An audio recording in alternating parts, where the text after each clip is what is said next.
Posted by you/Deep Nebula 4950. My husband, 42M, and I, 36F, have a very solid relationship. We have been together for about 13 years and have no children, but we are very active in my nephew's, 4M, life. For some background, my husband has a child, 16F, Laura, with whom only my mother-in-law and, to some degree, father-in-law have a relationship within his nuclear family. The reason being, she was conceived when her mom poked small holes in the condoms. It was a whole drama, and my mother-in-law begged my husband to have a relationship with Laura, but he simply couldn't. He even had to get psychiatric help in order to cope with it. The mom admitted she did it so he would stay with her due to responsibility, but it did not work. He pays child support because the law mandates it, but nothing more. I didn't hear about this news from my husband but from my mother-in-law, and she emphasized that she liked me a lot and hoped I would be a good enough person to foster a relationship between my husband and Laura. I was flabbergasted and asked my now husband about it because my mother-in-law made it seem so different than the truth. He explained he was going to tell me before we moved in together, and to be fair, he kind of had already given me little bits of information here and there. He explained the whole situation and even told me I could go to therapy with him and see the psychiatric information if I wanted, but things were not as my mother-in-law said. His sister confirmed this as well and explained that this issue was the reason she was not as close to her parents anymore. Things went okayish for some time, and even the wedding went without issues. We all have several boundaries, and my mother-in-law more or less respects them, although she still has constant communication with Laura and her mom. We have had several cycles of very low contact with her. But things went into overdrive once my sister-in-law got pregnant with Mark. My mother-in-law started telling everybody it was not her first grandchild and all that cryptic stuff. My husband was so uncomfortable about it. She pushed for Laura to be involved in birthday parties, christenings, etc., but we all said no. She'd also invited both of them to her birthday party a couple of times, and we simply did not attend. Now, the new issue is that Laura has been so sad for not having her bio dad in her life, and my mother-in-law pressed my husband to do right by her. My husband said no and left immediately. I stayed while grabbing our stuff since I had brought food and told her it was not going to happen. According to my mother-in-law, Laura just wants to know my husband since he is her real dad, and despite being okay with her stepdad, it's not the same. She said she will give her our address and contact info because she is desperate for a connection. I told her I would call the police on all of them, and I said my sister-in-law will be very upset with her when she hears of this and to not be surprised to get less access to Mark. My mother-in-law called my husband cruel and me a bad person for encouraging his cruelty towards an innocent child. I told her I understand Laura is innocent, but she most likely would not be asking the same if it was a woman who conceived in the same circumstances. Am I wrong here? Edit. I thank you all for your opinions, even if you say we are monsters or cruel. I'm trying to keep up, but I think I need to clarify some things. I ask here not because I want to betray my husband, but because I stand by him no matter what. The condom did not break, and he was very committed to safe smashing. She assured him she was on the pill, but he wanted to be extra cautious by using condoms. Yes, she admitted to poking holes when he asked her if she would consider termination and, if not, if they could co-parent because he really didn't want a relationship anymore. She admitted to it, and my mother-in-law knows all of this. She is not in jail because my mother-in-law begged my husband not to report it, and he just wanted it all to be over. My father-in-law is like Switzerland now. At the beginning, he was up in arms until my sister-in-law asked him if he would feel the same if it happened to her. My mother-in-law is on thin ice with my sister-in-law since she introduced Mark to Laura on the zoo outing without consulting my sister-in-law first. My mother-in-law is not allowed alone time with Mark anymore. He has to pay child support until Laura is 18 or done with education in the country we live in.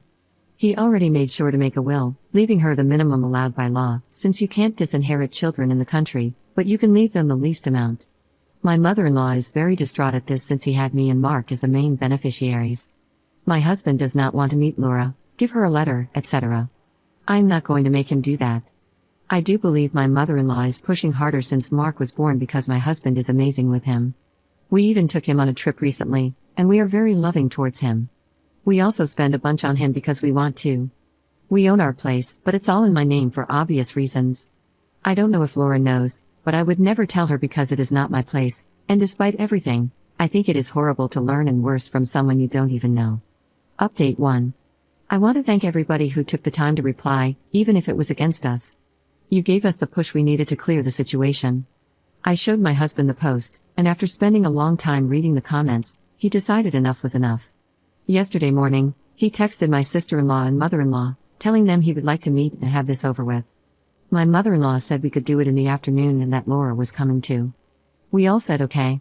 My sister-in-law and brother-in-law met us at the door because they didn't want to go in before us. It was really tense from the beginning. Laura tried to hug everybody, but we asked her not to. Then she tried to hug my husband, and he was slightly less polite and asked her to not touch him. My mother-in-law was very cheerful somehow, and my father-in-law was just offering everybody drinks and snacks. He was like living in his own reality.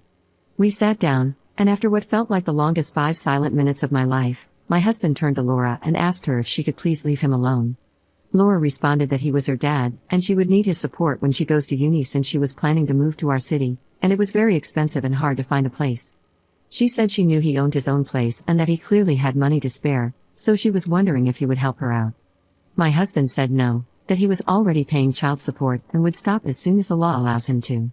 She was upset but somehow kept going.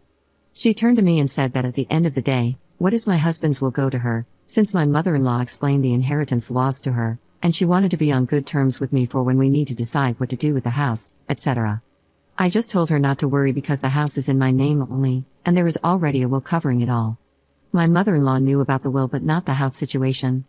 Laura was a bit taken aback and looked at my mother-in-law as if asking for help. She said that even if there is no future money, she thought my husband was unfair to her, that she used to think he simply didn't want to be a dad, but he is amazing with Mark, and we even take him on trips. My sister-in-law asked her point blank if she knew how she was conceived, and she does. Laura knows everything and says that while it was not the nicest way, her mom wanted her so badly that made it happen.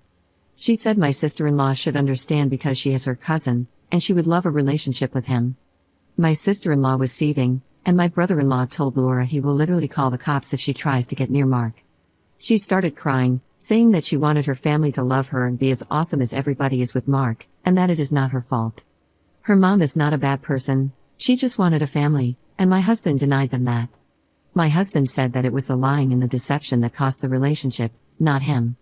If there was an honest mistake, things would have been different. He told her he will never be her dad and she needs therapy. He said that she could get a job instead of expecting him to pay for her life in the long term, and that he is not willing to have contact after today. My mother-in-law started begging both her kids not to go and maybe do family therapy. They both said they are going no contact with her, and my father-in-law is on thin ice. My mother-in-law is blocked everywhere. I guess this is it, no contact with my mother-in-law from all of us. My sister-in-law and husband seemed actually pretty happy with the decision. We had dinner together, and the topic was dropped after a couple of minutes, and we focused on other stuff. I'm sorry there is no Disney ending, but this is for the best, and I still support my husband's mental health above all. Edit. I think I would like to play a little devil's advocate regarding the money. When Mark was born, we started being very active in his life. We have yearly passes to the zoo, get him nice things, pick him up from daycare twice a week, took him to Disneyland Paris, etc.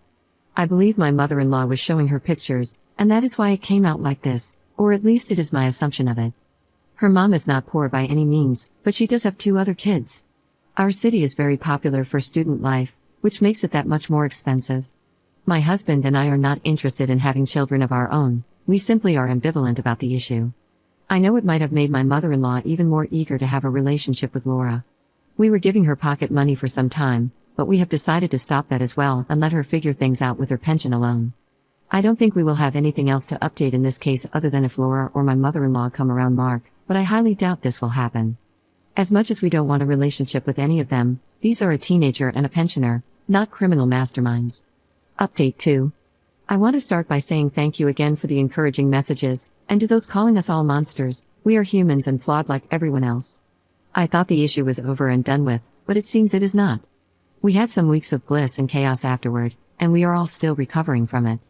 Now to what happened to explode our lives again, and please keep in mind it brings me no joy. My nephew Mark turned 5 weeks after my last update. After many messages from my mother-in-law and father-in-law, my sister-in-law decided to let them attend but told my mother-in-law she was not to bother me or my husband.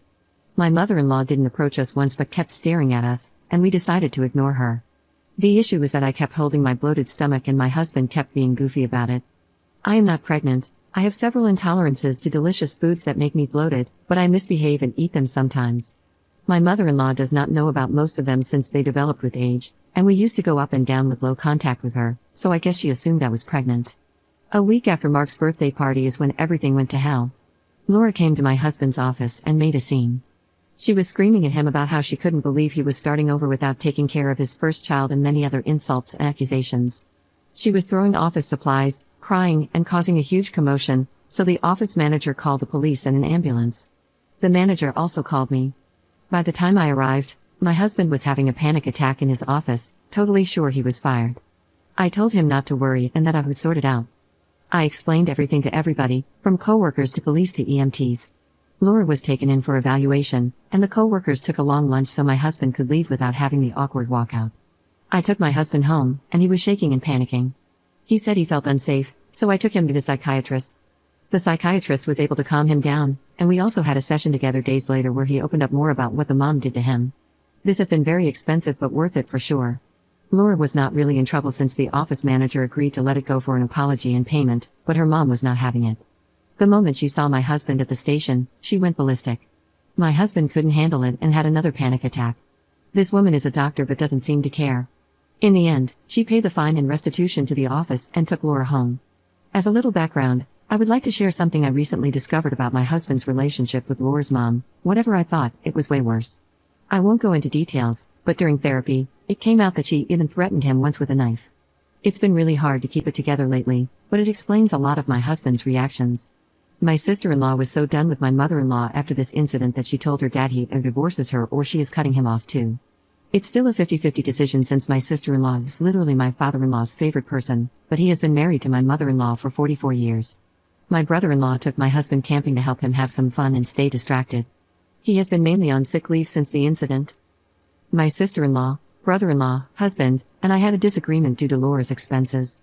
I suggested giving her a lump sum payment and requesting that she get therapy, but all of them said she should get nothing.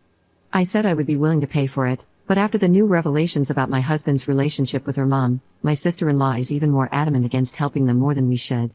I do feel bad for Laura, I do, and I know the rest of them used to feel the same way. Now, there is no way to convince them to help her. The last nice thing my husband did was convincing his bosses not to charge Laura and paying for the monitors she broke. My husband goes to therapy once a week and is slowly recovering. And before it starts, yes, we know Laura is a victim of her mom, but does that give her the right to re-traumatize my husband? I still stand with my husband and will probably be called the worst of the worst, but some advice was very good the first few times, so that's why I came back.